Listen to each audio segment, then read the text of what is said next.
Bakit? Basilia, mabuti nakita ko kayong dalawa dito. Magandang gabi po sa inyo, Piloso Potasio. Magandang gabi din sa inyong dalawa. Nahanap niyo po kami? Nako, ang iyong ina ay nagluto ng hapunang pangkurap. Kaya kumain na kayo at para makauwi na kayo. Masarap na ulam!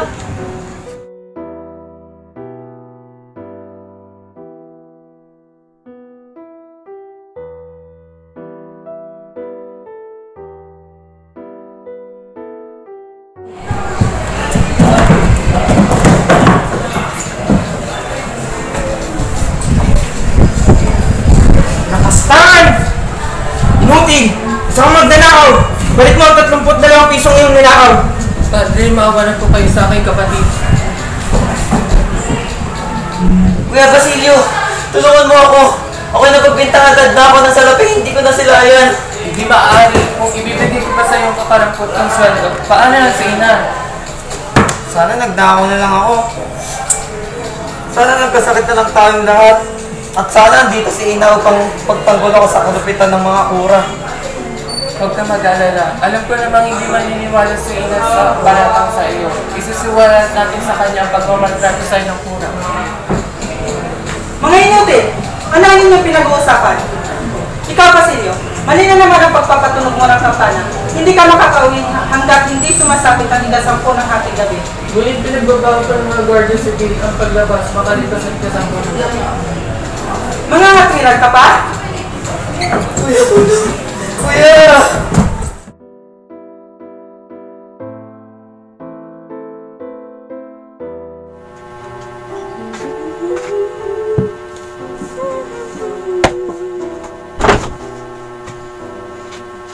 Pedro, ano ginagawa mo rito?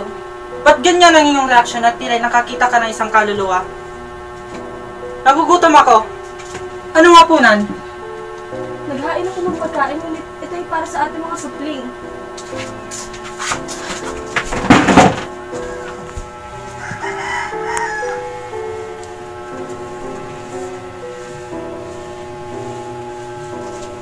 Nasaan ang mga anak mo? Sumawad na ba sila? Bahagyan mo ko ng salapi at pupunta ako sa sabungan sa Makalawa. Mga anak mo? Mga anak natin. May sinasabi ka?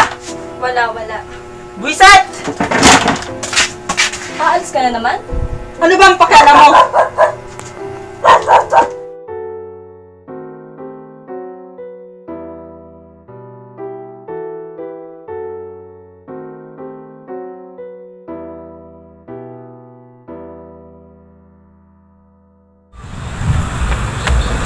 Ina! Basilio, bakit kayo sugatan? Ano nangyari sa iyo? Hinahabol ako ng mga Guardia Civil sapagkat natagpuan nila akong naglalakad pasado alas 10 ng gabi. Ina, sa aking pagtakbo, ako'y kanilang binaril at nadaplisan ako sa aking ulo. Ngunit ina, pakiusap, sabihin mo na lamang ang dahilan ng aking pagsugat sa ulo ay ako ay nahulog sa puno. Kawawa naman ang anak ko. Ina, si Crispin. Bakit? Nasaan ang kapatid mo? Ina, siya ay naiwan sa kumbento. Bakit? Napagbintangan siya nagnakaw ng 2 onsang. Mga anghel ko. Kawawa naman ang mga anak ko. Ina, dumating ba si Ama? Oo anak, bakit? Anong kalupitan na naman ba ang ginawa niya sa'yo? Saan masakit, Ina?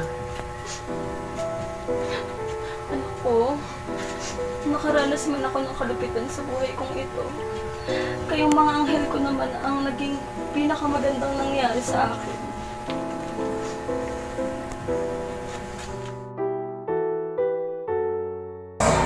Crispin! Crispin! Wag! Crispin! Basilio, gumising ka! Anak, anong hindi mo pinipay? Hinahinto na kami ni Crispin sa pagsasakristan at ako ay magtatrabaho na lamang kay Ginoong Ibarra. At kapag ako ay malaki na, hihingi ako sa kanya ng kapirasong lupa at ating isang papalamin. Magsisikap ako ina at uunlad ang ating buhay. At mag-aaral si Crispin kay Piloso Potasio at hindi na muli pang magtatrabaho.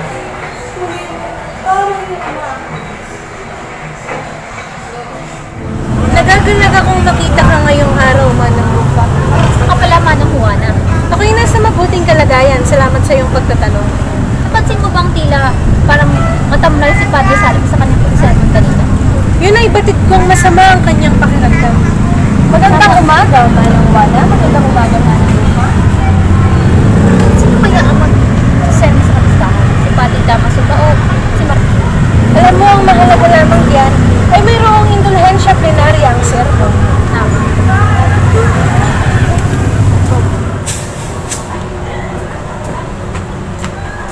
Magandang gabi. Paumanhin ngunit, nakita niyo po ba ang aking anak na si Crispin? Hindi ko ba alam? Pinadakip ng kurang yung mga anak dahil ito'y nagnakaw ng 32 piso. Baka nga sa mga panahon nito ay nasa dampa mo ng mga gwardiya sibil. Ano? Di hamak na kasalanan mo rin yan. Hindi mo naturuan ng magandang asal ang iyong mga anak. Nagbanas sila sa kanilang tatay na walang kwenta. Hindi!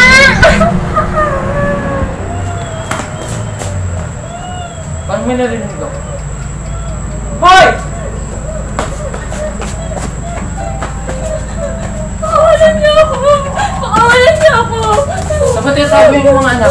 Hindi ko alam! Saan niyo itinapa ang 2 onsang naninakaw ng inyong anak? Hindi magnanakaw ang anak ko! Sinungaling, sumama ka sa amin. Go.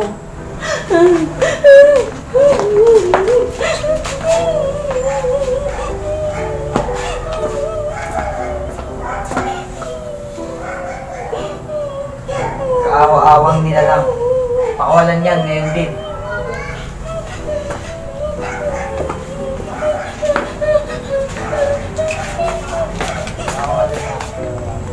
Basilio. Crispin.